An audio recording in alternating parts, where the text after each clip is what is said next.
நம்ம இன்றைக்கி அனலட்சுமி கிச்சனில் ஸ்ரீலங்கன் ஸ்டைல் சொதி எப்படி பண்ணலாங்கிறத பார்க்கலாம். நான் உருளைக்கிழங்கு ஒரு 2 உருளைக்கிழங்கு பெரிய சைஸ் உருளைக்கிழங்க கட் பண்ணி கழுவி வச்சுருக்கேன் தண்ணியில் போட்டு. இது வந்து கோகோனட் ஆயில் தான் செய்வாங்க, தேங்காய் எண்ணெயில். தேங்காய் எண்ணெய் கொஞ்சம் விட்டுருக்கேன். இப்போ காஞ்சிருச்சு. இந்த நேரத்தில் நம்ம கடுகு போட்டுக்கலாம். கொஞ்சம் வெந்தயம், ரொம்ப வெந்தயம் போட வேணாம், கசக்கும். வெந்தயம் வெடிக்கிற நேரத்தில் கொஞ்சம் சோம்பு, பெருஞ்சீரகம் சொல்லுவாங்க இல்லையா, அது கொஞ்சம் போட்டுக்கிறேன். இப்போ ஒரு வெங்காயம், நான் இந்த உருளைக்கிழங்குக்கு ஒரு வெங்காயம் எடுத்திருக்கேன். இந்த பொடியை கட் பண்ணி போட்டு இதை நல்லா வதக்கிடலாம். நம்ம இந்த டைமில் வதக்கும் போல் இந்த டிஷ்ஷுக்கு தேவையான உப்பு போட்டுடலாம். நான் அளவாக போட்டிருக்கேன். அதுக்கப்புறம் பாத்திரம் பழம் போட்டுக்கலாம். இப்போ நம்ம நல்லா வதக்கி எடுத்துடலாம். நல்லா வெங்காயம் வதங்கிடுச்சு. இந்த டைமில் ஒரு தக்காளி கட் பண்ணி வச்சுருக்கேன். தக்காளியை போட்டுக்கிறேன். இது வதங்கும் போதே நான் ஒரு 3 காஞ்ச மிளகா, வரமிளகா போட்டுக்கிறேன். அது போக பச்சை மிளகாவும் போடணும். நம்ம வேறு எந்த தூளும் போட போகிறது கிடையாது. ஸோ வந்து ஒரு 3 பச்சை மிளகாவை நான் கீறி போடுறேன். இது நல்லா வதங்கி சாஃப்ட் ஆகட்டும். வதங்கிட்டு இருக்கு. இந்த நேரத்தில் நம்ம கொஞ்சமாக இந்த உருளைக்கிழங்குக்கு அளவாக கொஞ்சம் நான் புளி கரைச்சி எடுத்து வச்சுருக்கேன். அது போக இந்த கப்பில் கொஞ்சம் திக்கான ஃபஸ்ட்டு தேங்காய் பாலை எடுத்து வச்சுருக்கேன். இப்போ வெங்காயம் நல்லா வதங்கிடுச்சு.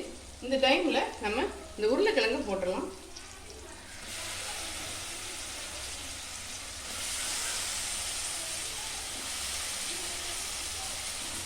அடுத்து கருவேப்பிலையை போட்டுடலாம்.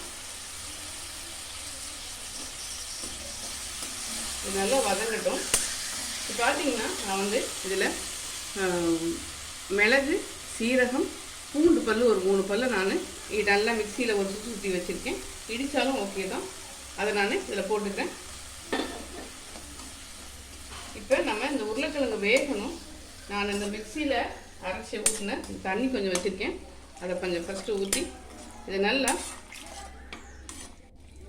உருளைக்கிழங்கு நல்லா குக் பண்ணி எடுத்துடலாம். நம்ம அதுக்கப்புறம் தான் புளி ஊற்றணும். ஏன்னா புளி ஊற்றிட்டு அதுக்கப்புறம் வேகாது.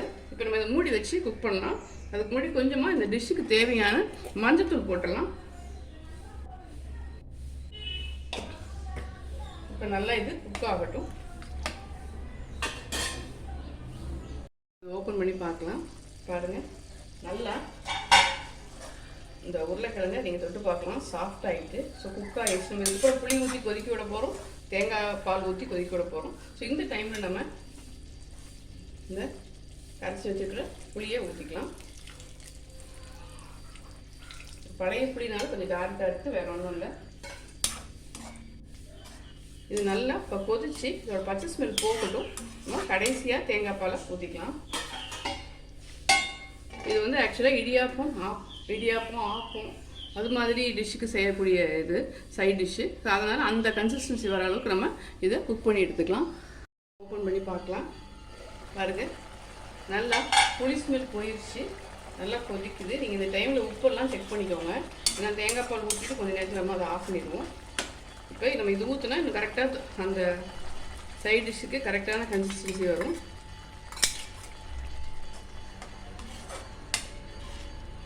அவ்வளோதான். இதை மூடி வச்சிடலாம். ஒரு கொதி வரட்டும் கூட சேர்ந்து. கொண்டு பார்க்கலாம். பாருங்கள், நல்லா கொதிக்குது, போதும். இப்போ நம்ம மல்லித்தலை போட்டு இந்த டிஷ்ஷை முடிச்சுக்கலாம். இது பேர் வந்து ஸ்ரீலங்கன் சொதி, உருளைக்கிழங்கு வச்சு செய்கிறது. ட்ரை பண்ணி பாருங்கள், நல்லாயிருக்கும். அதோட நான் செக் பண்ணி பார்த்தேன். நல்லா இடியாப்பம், ஆப்பம் அது மாதிரி இதுக்கு நல்லாயிருக்கும். நான் இன்றைக்கி தோசை வந்து நல்லா மூடி வச்சு குண்டா ஆப்பம் மாதிரி சுட போகிறேன். அதுக்கு தான் அந்த சைட் டிஷ்ஷு. இது ஆக்சுவலாக கலர் வந்து எல்லோ கலரில் இருக்கும். நம்ம புளி வந்து பழைய புளினால கொஞ்சம் டார்க்காக இருக்குது. ட்ரை பண்ணி பாருங்கள். இன்னொரு சூப்பரான டிஷ்ஷோட மீட் பண்ணலாம். மறக்காமல் சேனல் லைக் பண்ணுங்கள், ஷேர் பண்ணுங்கள், சப்ஸ்கிரைப் பண்ணுங்கள். தேங்க்யூ.